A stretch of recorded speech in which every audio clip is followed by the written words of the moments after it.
you're looking for a car, recreational vehicle, or a home, Central Minnesota Federal Credit Union works to keep rates low and provides quality service to make borrowing easy.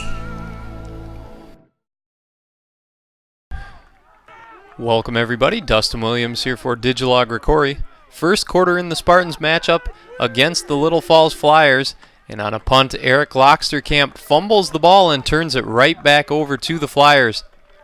The Flyers would try to get the ball going on the ground as Zach Horsch runs up the far sideline, but the Spartans defense is able to hold him and the offense gets onto the field.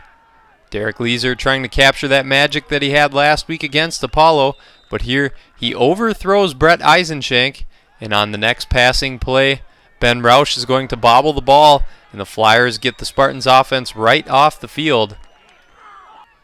Little Falls back on offense. They're going to throw a nice slant pattern that goes for 10 yards on this play. They would come right back to the pass on the very next play. Is here another pickup of 7 yards on the pass. The Flyers offense would eventually sputter as the Spartans bring an all-out blitz. The quarterback is forced to scramble, and ROCORI is going to hold Little Falls to a field goal attempt. Here the long kick just misses as it hits the goal post, and the Spartans defense escapes, giving up no points yet again in the first quarter. Still no luck for the Spartans offense, and this time the Flyers get the ball back and they go to work on the ground running their running back Zach Horsch as he goes up the far sideline for a big pickup of about 8 yards on the play. The Flyers would use Horsch extensively in this game, as here he's going to come right into the forefront of the screen. Big gain as he sheds the ROCORI Spartans tacklers. And the Flyers would eventually mount a very nice drive, as here they pick up a huge pass play on fourth down. They connect for 12 yards, and they keep their long drive alive. Eventually, Horsch carries the ball into the end zone and gives the Flyers a 7-0 lead over ROCORI with just 1 minute left in the second quarter.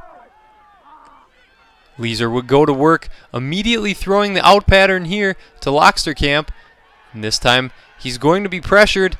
He would avoid 2 tacklers, dance, get out of bounds right here, and they would pick up a 15-yard penalty with the late tackle out of bounds. We'll show you one more time the top view is here. Little Falls can't wrap him up. He avoids the defender, headsy play by Leeser to get out of bounds, and here he's tackled way into the ROCORI sideline. Easy call for the referee, and ROCORI is in business close. Here it's Leeser one more time. He's going to get all the way down to the 5-yard line, but the Spartans have to quickly call timeout as time is not on their side. Here on first and goal, Leeser's going to try to hook up with Brett Eisenshank, and it looks as though Eisenshank just mistimes his jump a little. He probably could have come up with that ball. Here on second and goal, the Spartans pitch to Spencer Schulte, and he is unable to get into the end zone, and they're forced to call their final timeout.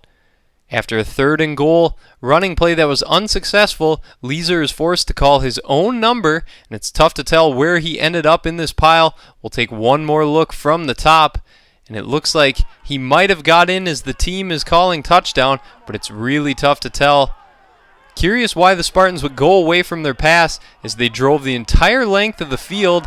And here the refs call no touchdown as it looks like Leeser emerges just on the goal line, but nonetheless it's 7-0 at halftime.